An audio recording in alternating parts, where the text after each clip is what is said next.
Alright, this is how you hot wire a VNL. You want to put it in slot 1. You're going to run your jumper wire over to slot 5. Okay, you hear it cut on. Oh,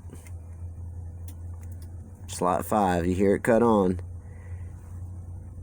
See, 1 and 5, and then you bump it with number 6.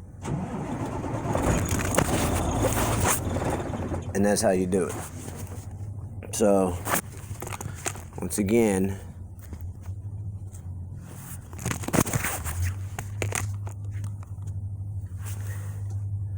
so I'm in the battery side. Battery, you're in 1 in the battery.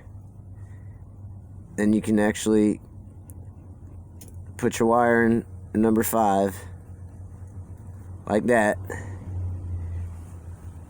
So we're in 1 and 5 here, starting from the bottom. Here it is, right there. So that's, there you go.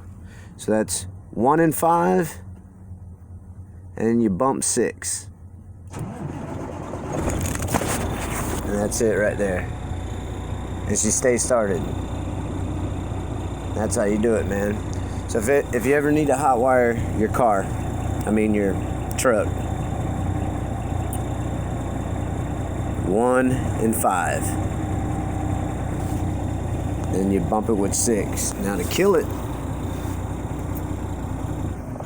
you just take it out. And that's how you hot wire a Volvo.